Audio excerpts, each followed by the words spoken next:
Hi, everybody. It's Martin and Isabella, the editorial team at Essentials Newsletters. We publish 32 newsletters every single week for the business community on a range of topics from AI all the way through to space tech. So it's the best way to stay informed, because the way that we do this is our newsletters are curated by some of the leading experts and thought leaders in each of those industry spaces.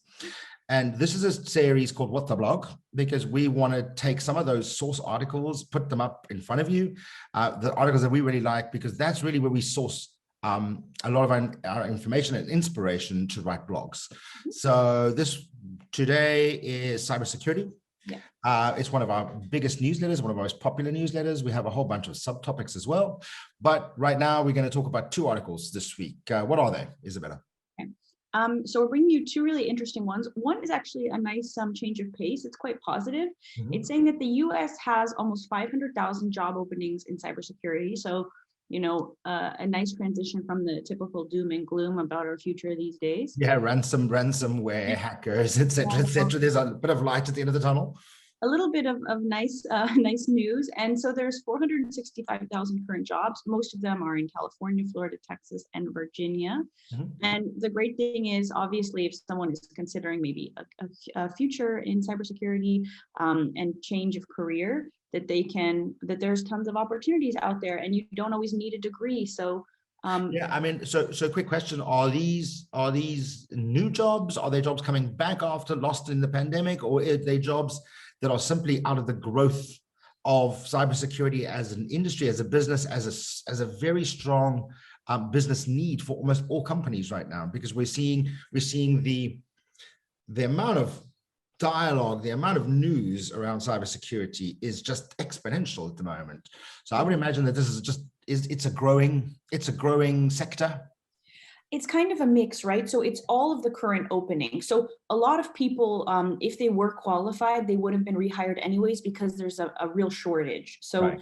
If someone is trained, they're probably not looking for a job. They already have something. Okay. But these are just openings. I mean, the sector's growing exponentially. We talked about this also last week. There's new threats every day.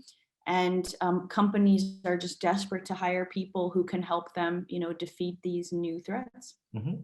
So, second article for this week, cybersecurity. Okay. Next one is Planning Our Passwordless Future by Dark Reading. Mm-hmm. So again, we kind of... Always a good source. Dark reading. Yes. And we kind of talked about on one of our blog posts before about our huge dependence on passwords, and we're creating password fatigue. People are starting not to use really interesting passwords, which means they're also susceptible to hackers.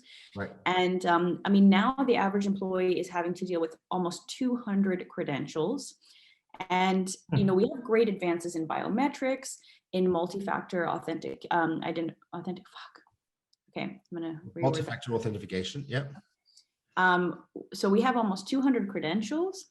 We also have advances in biometrics and multi-factor authentication. That's a mouthful, multi-factor authentication. MFA. So with this, you would think that a passwordless future isn't far off, but it's not so easy, because a lot of companies are still reliant on legacy software, which means you need a password. So. Yeah. Do not use your granny's name, your dog's birthday, and an exclamation mark. You need to be more adventurous and more inventive than that. Yes, I mean, that would be a good password compared to what we're seeing. Most people are doing like hello, or like right. Hello 1 2 3 exclamation. Exactly. So granny's name with a dog would be maybe better, but in any case, 80% of data breaches are password related. Right. It's really important that we work on this. And once we move away from legacy software, we'll be able to have this passwordless future. So let us know what you think. I think I would love to have a passwordless future. And so those are the two articles. Let us know what you think. Tell us in the comments. Don't be afraid to speak up. If there's a topic that you love, or there's an article that you found, let us know. We're open. Bye-bye.